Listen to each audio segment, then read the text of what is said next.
So hopefully y'all can like hear me, bro. I'm not used to doing this shit, but sometimes I just be chilling at home watching TV and stuff.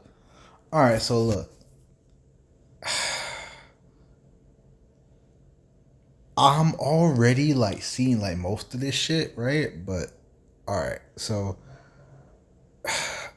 I know you guys want to get my reaction, but he really started cooking around fuck this part.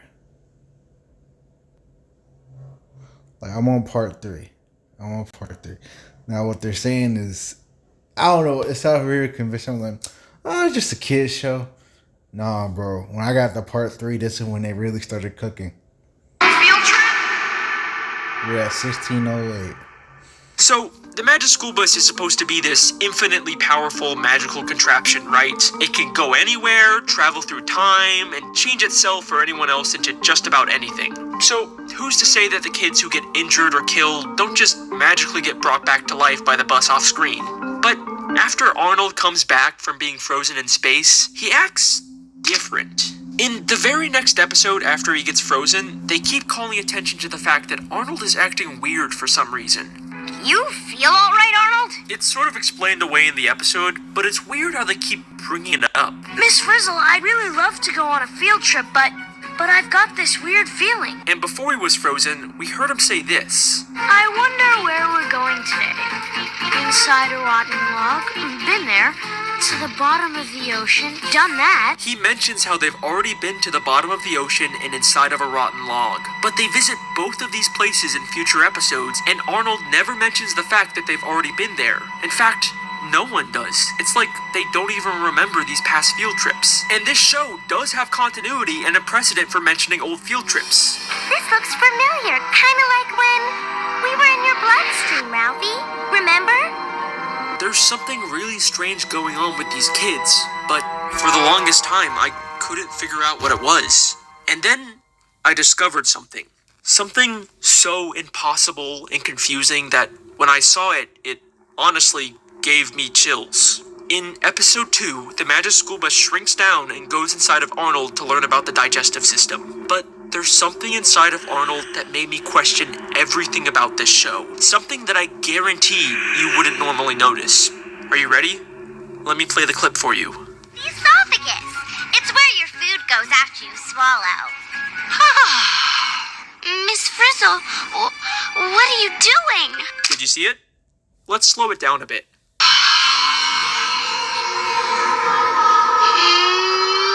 How the fuck is Arnold inside of Arnold? He is the one person who absolutely cannot be in the bus right now. But there he is, sitting in the back. But the next time we see the back of the bus, he's gone. No way, this has to be some sort of really weird animation mistake, right? Except 25 seconds later, we see him again sitting in the back of the bus. How is Arnold inside of Arnold? Okay, maybe they just made the same mistake twice, right? Except this isn't even the only episode where this happens. In season 4, episode 2, the class learns about a chicken's life cycle and shrinks Arnold down inside of an egg to watch it hatch.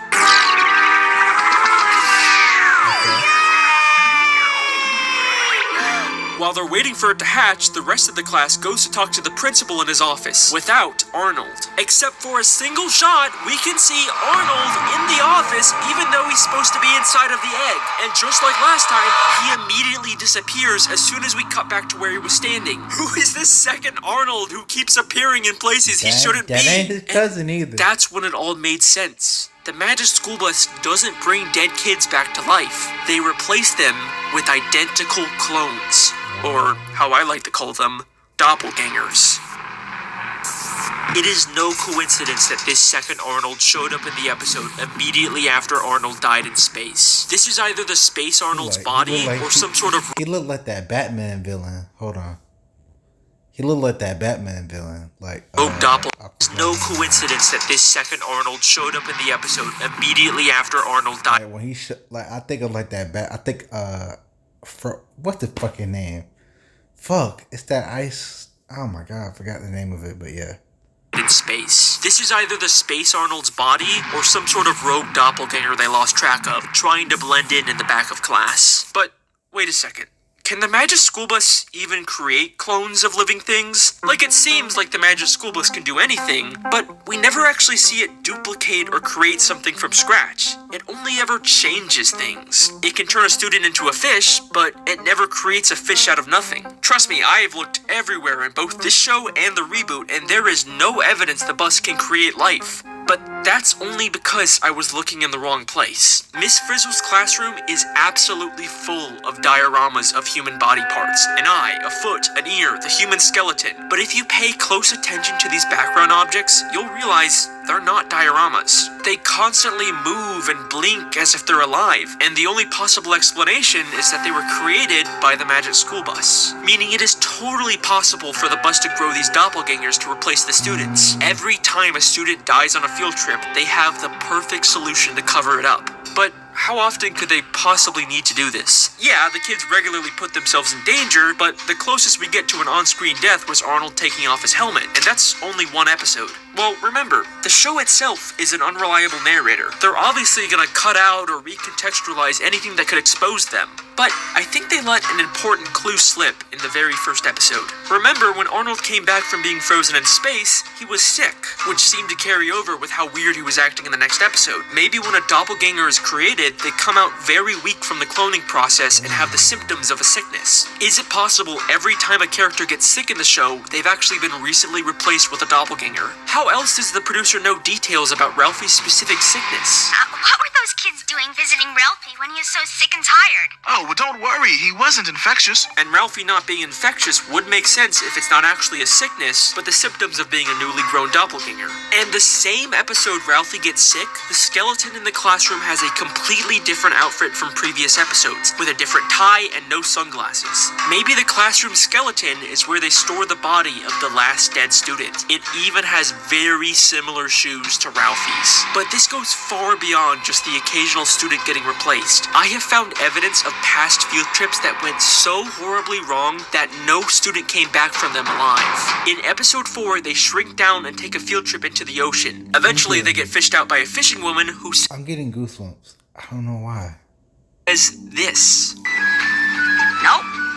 That no student came back from them alive. In episode 4, they shrink down and take a field trip into the ocean. Eventually, they get fished out by a fishing woman who says this.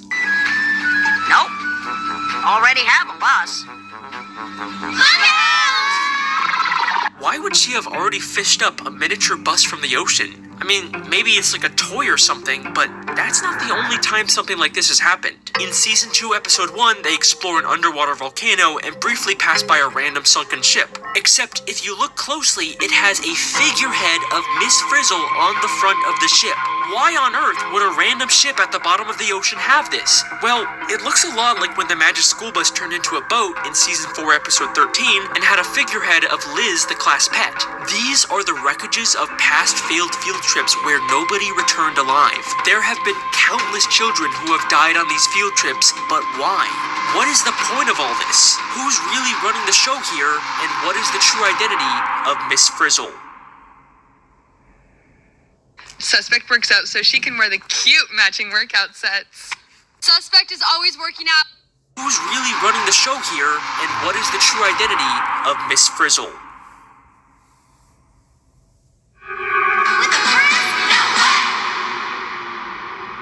Man, this getting good. The Magic School Bus TV show is run by the producers we see at the end of every episode. You bet. I'm the producer.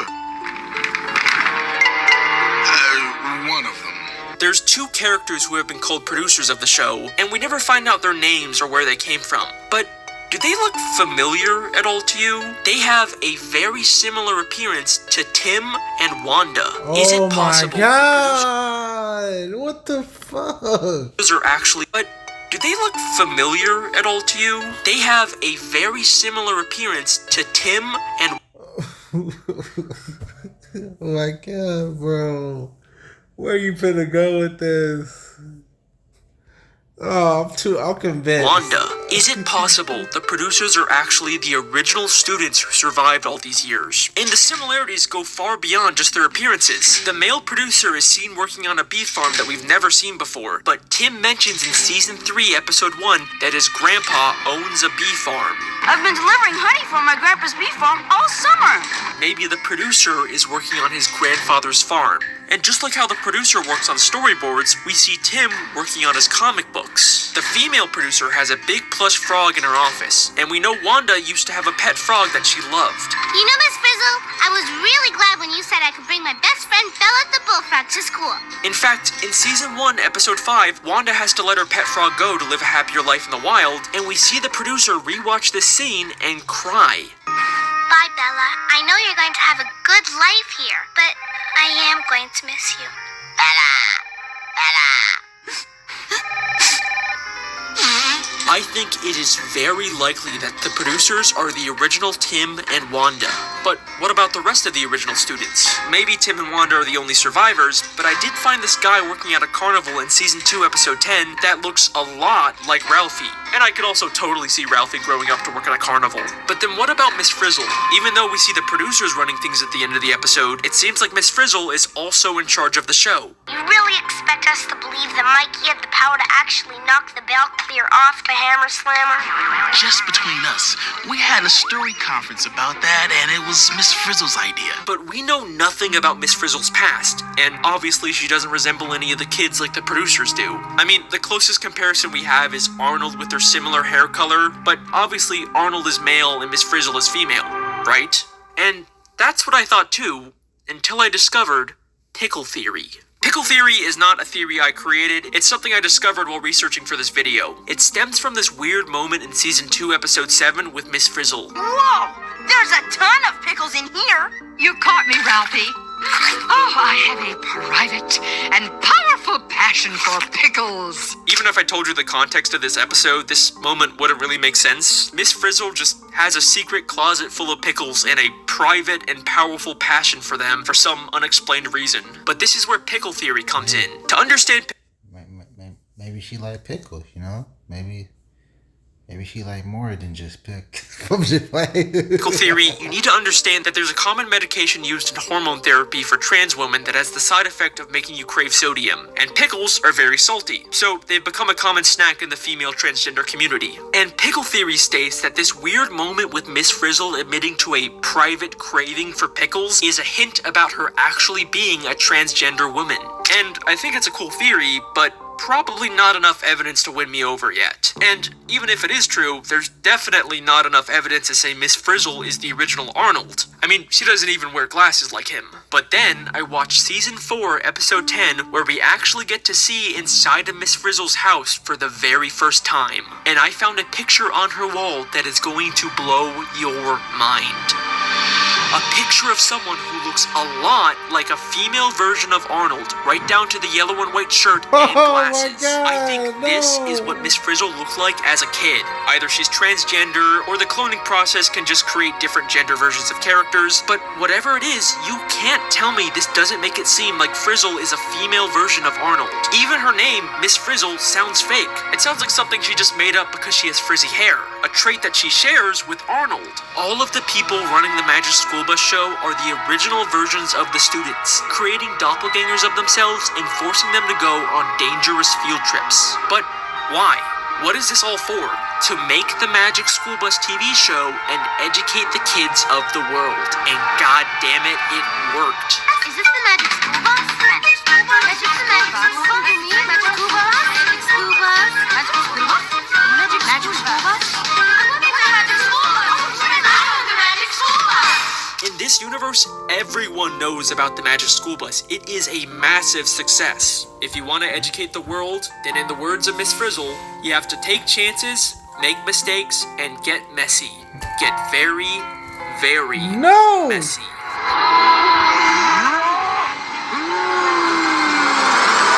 And that's the Magic School Bus doppelganger theory. Okay, bye.